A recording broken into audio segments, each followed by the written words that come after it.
नमस्कार दोस्तों, मैं हूं सुबोध और आपका बहुत बहुत स्वागत है आपके अपने चैनल अरुणोदय में। दोस्तों, हम लोग आज इस क्लास में हिंदी के कुछ तथ्यों का रिवीजन करेंगे।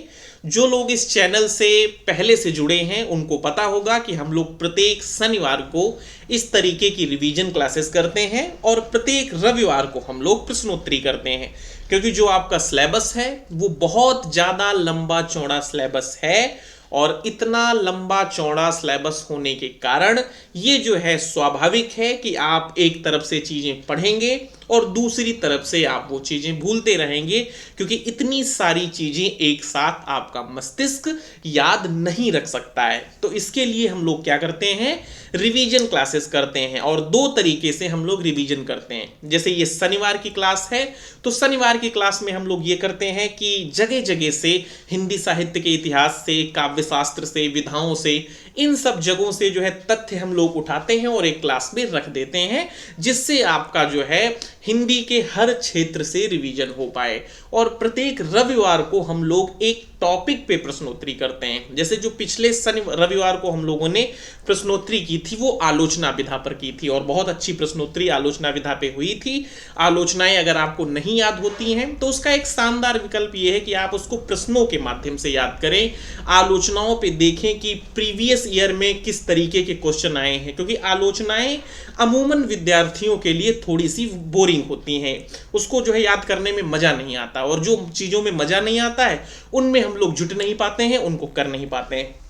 तो आलोचना याद करने का सबसे अच्छा विकल्प ये है कि पहले आलोचना के सारे PYQ याद कर लो और आलोचना को थोड़ा प्रश्नों के माध्यम से जब आप याद करेंगे तो आलोचनाएं आपको आराम से याद हो सकेंगी। तो पीछे वाली जो प्रश्नोत्तरी हम लोगों ने की थी वो आलोचना पे की थी और डिस्क्रिप्शन में उसका लिंक आपका इंतजार कर रहा है। अगर आप चाहेंगे तो लिंक आपको मिल जाएगा, वहां से आप लोग वो प्रश्नोत्तरी देख सकते हैं। तो ये जो है दो तरीके से हम लोग रिवीजन करते हैं और आप हमारे संग लगे रहेंगे तो इस तरीके से हम लोग रिवीजन करते रहेंगे। एक छोटी सी चीज और बतानी है कि अगर आप इस चैनल से जुड़ जाते हैं तो आपका फायदा ये है कि आपको यहां पे हिंदी के सेकंड पेपर का कंप्लीट पाठ्यक्रम बिल्कुल निशुल्क उपलब्ध करवाया जाएगा, जिसके लिए आपको कोई शुल्क देय नहीं है और जो आपका पाठ्यक्रम होगा वो बिल्कुल गहराई के संग होगा।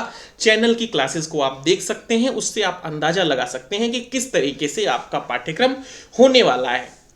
आपको छोटा सा काम ये करना है कि खाली चैनल को सब्सक्राइब कर लेना है और चैनल को सब्सक्राइब करने का कोई पैसा लगता नहीं है। तो ये जो है चीज़ें आपको बतानी थी, ये रिवीजन क्लासेस थी, तो इनमें मैं जो है आपसे थोड़ी ज़्यादा बातें कर लेता हूँ और बाकी मैं आपका समय लेता नहीं हूँ। बाकी की क्लासेस आप देख के इस चीज़ का अनुमान कर पाएंगे, क्योंकि मेरा मानना है कि YouTube पे आपका समय लेना भी नहीं चाहिए। 10-15 मिनट में जितना हो सके एक कंटेंट आपको दे देना चाहिए, जिससे आपका भी समय बच सके और उतना समय जितना बचे आप वो दूसरी चीज़ों पे लगा सकें।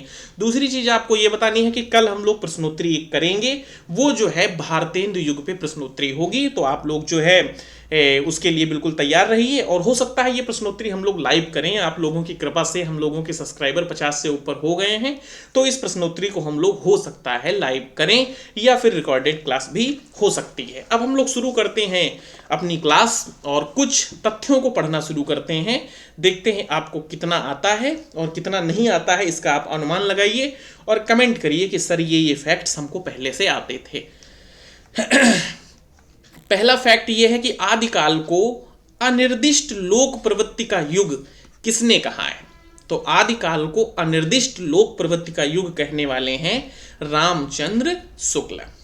आचार्य हजारी प्रसाद द्विवेदी को उनके किस निबंध के लिए साहित्य अकादमी पुरस्कार दिया गया? तो आचार्य हजारी प्रसाद द्विवेदी को आलोक पर्व, जिसका समय है 1973 के लिए इनको साहित्य अकादमी पुरस्कार दिया गया। दो बातें हो गई। अगले फैक्ट की तरफ बढ़ेंगे। विचारों की तेजस्विता और कथन लालित्य का अपूर्व सामंजस्य उनके निबंधों में समाहित है, जैसे कबीर और रविंद्रनाथ दोनों एक जगह पर मिल जाएं। हजारी प्रसाद द्विवेदी के बारे में ये कथन किसका है? तो ये कथन है रामस्वरूप चतुर्वेदी का। विंध्य की धरती का वरदान, विंध्य की धरती का वरदान निबंध किसका है?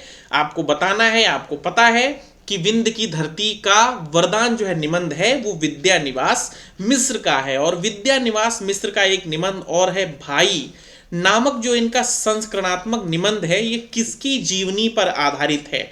तो ये जो है अज्ञेय की जीवनी पर आधारित है। तो ये दोनों चीजें आप लोग याद रखिएगा कि विंध्य की धरती का वरदान विद्या निवास मिश्र का निबंध है, और इनका एक निबंध और है भाई, जो अज्ञेय की जीवनी पर आधारित इनका निबंध है। काव्य आत्मा की संकल्पनात्मक अनुभूति है जिसका संबंध विशेषण, विकल्प या विज्ञान से नहीं है।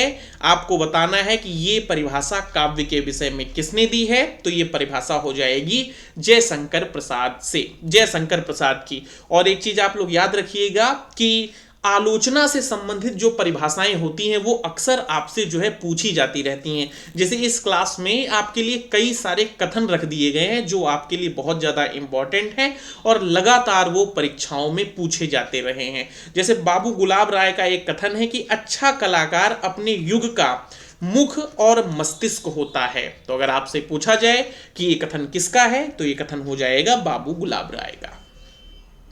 आगे बढ़ेंगे और कुछ कथनों को हम लोग और देखेंगे। प्राचीन और नवीन का सुंदर सामंजस्य भारतेंदु की कला का विशेष माधुर्य है। ये कथन किसका है? तो ये कथन है रामचंद्र शुक्ल का। अगला कथन है कि संगीत को काव्य और काव्य को संगीत के अधिक निकट लाने का सबसे अधिक प्रयास निराला जी ने किया। ये कथन किसका है? ये कथन भैया आपके लिए बेहद इंपॉर्टेंट कथन है और ये कथन हो जाएगा आचार्य रामचंद्र शुक्ल का। एक बार कथन और पढ़ेंगे और इसको अभी तैयार कर लीजिए इस कथन को कि संगीत को काव्य और काव्य को संगीत के अधिक निकट लाने का सबसे अधिक प्रयास निराला जी ने किया। यह कथन किसका हो जाएगा? रामचंद्र शुक्ल का। कविता की भाषा से मनोरंजन होता है परंतु वह जीवन संग्राम के काम नहीं आती। ये कथन आपको बताना है किसका है? तो ये कथन है सूर्यकांत त्रिपाठी निराला का। बढ़ेंगे आगे और कुछ और नए कथनों को देखेंगे। मुक्तिबोध की कविता अद्भुत संकेतों से भरी, जिज्ञासाओं से स्थिर, कभी दूर से शोर मचाती है, कभी कानों में चुपचाप राज की बातें कहते चलती है। यह कथन किसका है? तो यह कथन है शमशेर बहादुर सिंह का। चरम व्यक्तिवाद ही प्रयोगवाद का केंद्र बिंदु है। यह कथन किसका है? तो यह कथन हो जाएगा नामवर सिंह का और परीक्षा की दृष्टि से इंपॉर्टेंट कथन है। कथन क्या है कि चरम व्यक्तिवाद ही प्रयोगवाद का केंद्र बिंदु है। ऐसा कहने वाले कौन है? डॉक्टर नामवर सिंह। कविता और कुछ नहीं होकर कवि की आत्मा का प्रस्वेद है। प्रस्वेद का मतलब क्या होता है? पसीना। प्रस्वेद का मतलब होता है पसीना। तो कविता और कुछ नहीं होकर कवि की आत्मा का प्रस्वेद होती है और जिस कवि की जीवन साधना अधूरी है उसकी कविता में पूर्णता की खोज करना बेकार है। यह कथन किसका है? तो यह कथन है रामधारी सिंह दिनकर का। और आगे बढ़ेंगे, कुछ चीजें हम लोग और देखेंगे। आर्स पोएटिका यानी हिंदी में काव्य कला किस विद्वान की कृति है? तो आर्स पोएटिका रखिएगा। उसके बाद बढ़ते हैं आगे। अंग्रेजी में व्यवहारिक आलोचना का जनक किसे माना जाता है? अंग्रेजी में व्यवहारिक आलोचना का जनक किसे माना जाता है? तो कॉलरिज को अंग्रेजी में व्यवहारिक आलोचना का जनक माना जाता है। रामदरस मिश्र की जो आत्मकथा है जिसके 4 भाग थे, पहला था जहां मैं खड़ा हूं, दूसरा था रोशनी की पगडंडियां, तीसरा था टूटते बनते दिन, चौथा था उत्तर पथ। इसको 1991 में एक साथ संकलित करके प्रकाशित किया गया और किस नाम से प्रकाशित किया गया? समय है सहचर। तो याद रहेगा ये पॉइंट। रामदरस मिश्र के जो कथा के पहले 4 भाग थे, जहां मैं खड़ा हूं, रोशनी की पगडंडियां, टूटते बनते दिन और उत्तर पथ, इसको जो है समय है सहचर नाम से एक साथ संकलित किया गया। और कब संकलित किया गया? 1991 में संकलित किया गया।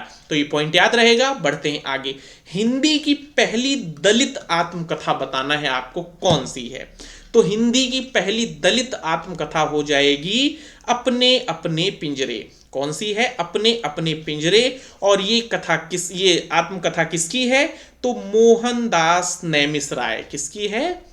मोहनदास नैमिषराय की ये आत्मकथा हो जाएगी। तो याद रहेगा, हिंदी की पहली दलित आत्मकथा अपने अपने पिंजरे। और किसकी है ये आत्मकथा? मोहनदास नैमिषराय की।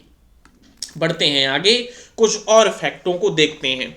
हरिकृष्ण प्रेमी का नाटक जो रक्षाबंधन है, तो पहला तो पॉइंट यही याद रखना है कि रक्षाबंधन किसका नाटक है, जो आपकी परीक्षाओं में ये पूछा भी जाता रहता है कि रक्षाबंधन किसका नाटक है। तो रक्षाबंधन हरिकृष्ण प्रेमी का नाटक है और इसमें मुगल शासक हुमायूं तथा रानी कर्णावती की कथा वर्णित है। यानी ये जो रक्षाबंधन है हरिकृष्ण प्रेमी का नाटक, ये हुमायूं और रानी कर्णावती की कथा पर आधारित है। बितस्ता की लहरें लक्ष्मी नारायण मिश्र का नाटक है। तो पहली बात आपको क्या याद रखना है? बितस्ता की लहरें किसका नाटक है? लक्ष्मी नारायण मिश्र का नाटक है। और इसमें विशेष क्या है कि इस नाटक में इन्होंने सिकंदर का वर्णन किया है। तो याद रह जाएगा ये चीज। बढ़ते हैं आगे। भुवनेश्वर का नाटक जो है तांबे के कीड़े से विसंगति बोध के नाटकों की शुरुआत मानी जाती है। चलिए भैया, इस फैक्ट को भी अभी तैयार कर लीजिए कि विसंगति बोध के नाटकों की शुरुआत हिंदी में किस नाटक से मानी जाती है? तो तांबे के कीड़े नाटक से मानी जाती है। और ये नाटक किसका है? भुवनेश्वर का नाटक है। और आगे बढ़ते हैं। जीने के लिए किसका सामाजिक उपन्यास है? तो ये राहुल सांकृत्यायन का सामाजिक उपन्यास है। जीने के लिए राहुल सांकृत्यायन, याद रहेगा। बढ़ते हैं और आगे। कविता में उनके संस्कार हैं, गद्य में विचार। रामस्वरूप चतुर्वेदी ने यह किसके बारे में लिखा है? तो रामस्वरूप चतुर्वेदी ने यह भारतेंदु हरिश्चंद्र के बारे में लिखा है। स्वप्न शैली में रचित निबंध यमलोक की यात्रा किसका निबंध है? तो ये राधाचरण गोस्वामी का है। और राधाचरण गोस्वामी भारतेंदु हरिश्चंद्र के ममेरे भाई भी थे। तो ये भी याद रखिएगा, यमलोक की यात्रा किसका निबंध है? राधाचरण गोस्वामी का है। और ये जो है निबंध स्वप्न शैली में रचित है। महावीर प्रसाद द्विवेदी को आचार्य की उपाधि किसने दी? ये चीज आप लोग याद रखिएगा। महावीर प्रसाद द्विवेदी को आचार्य की उपाधि नागरी प्रचारणी सभा ने दी। और ये सभा कहां पे स्थापित थी? काशी में। और इनको ये उपाधि कब दी गई?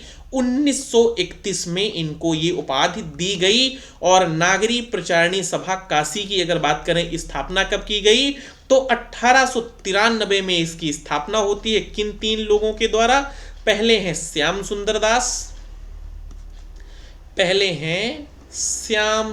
दास, दूसरे हैं राम नारायण मिश्र, और तीसरे हैं शिव कुमार सिंह। तो ये भी आप लोग याद रखिएगा कि नागरी प्रचारणी सभा की जो स्थापना हुई वो 1893 में हुई। किन 3 विद्वानों के द्वारा हुई? श्याम सुंदर दास के द्वारा, और राम नारायण मिश्र के द्वारा, और शिव कुमार सिंह के द्वारा जो है इसकी स्थापना की गई। और इसका जो मूल उद्देश्य था, या जो इसकी उपलब्धि थी, या इसके द्वारा किया गया जो महान कार्य था, वो नागरी में लिखित पुरानी जो है पोथियों को खोज कर उनका जो है प्रकाशन करवाना, ये इसका मूल काम था। और इसमें ये सभा बहुत ज्यादा सफल भी रही। तो ये हो गई इसके बारे में बातें हैं। कुछ और आगे थोड़ी सी हम लोग बात कर लेते हैं चिंतामणि के बारे में। चिंतामणि के बारे में आपसे प्रश्न आता रहता है कि चिंतामणि के भाग 1 का प्रकाशन किसने किया, चिंतामणि के भाग 2 का प्रकाशन किसने किया। तो ये सारी चीज एक बार हम लोग रिवीजन करेंगे। तो चिंतामणि के पहले भाग का जो संपादन किया वो रामचंद्र शुक्ल ने किया। और कब किया? 1939 में किया। तो याद रह जाएगा, चिंतामणि भाग 1 रामचंद्र शुक्ल 1939। चिंतामणि के भाग 2 का जो संपादन किया वो विश्वनाथ प्रसाद मिश्र ने किया। और कब किया? 1945 में किया। चिंतामणि के भाग 3 का जो संपादन किया वो नामवर सिंह ने किया। और कब किया? 1983 में किया। और चिंतामणि के भाग 4 का जो संपादन किया वो कुसुम चतुर्वेदी और ओम प्रकाश सिंह ने मिलकर किया। और कब किया?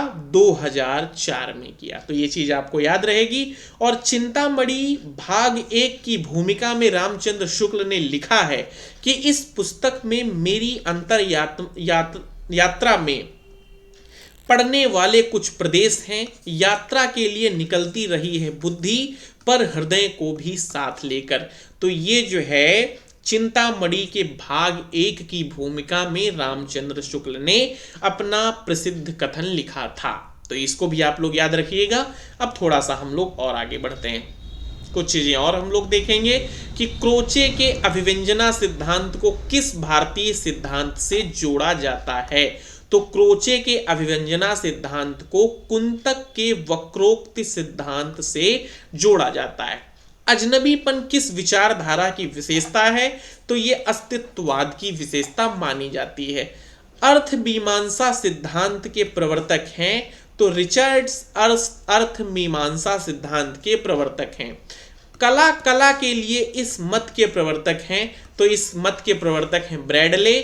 अभ्युदय साप्ताहिक पत्र के जो है संपादक थे मदन मोहन मालवीय। निराला की साहित्य साधना कितने खंडों में विभक्त है? तो निराला की साहित्य साधना 3 खंडों में विभक्त है। तो ये जो है आज की क्लास थी। थोड़े से ही कथन थे जो आपके सामने रखे गए। आगे की क्लास में जो है इस क्लास का फलक थोड़ा विस्तार करेंगे, इसमें और कुछ तथ्य लाए जाएंगे जगह जगह से कि एक क्लास में आपको बहुत सारे तथ्य मिल सके। आज की क्लास थोड़ी छोटी थी लेकिन कुछ तथ्य आपके सामने रखे गए। उम्मीद करते हैं कि आपका थोड़ा बहुत रिवीजन तो हो पाया होगा। क्लास अगर पसंद आई है तो क्लास को लाइक कर दें, चैनल को सब्सक्राइब कर लें।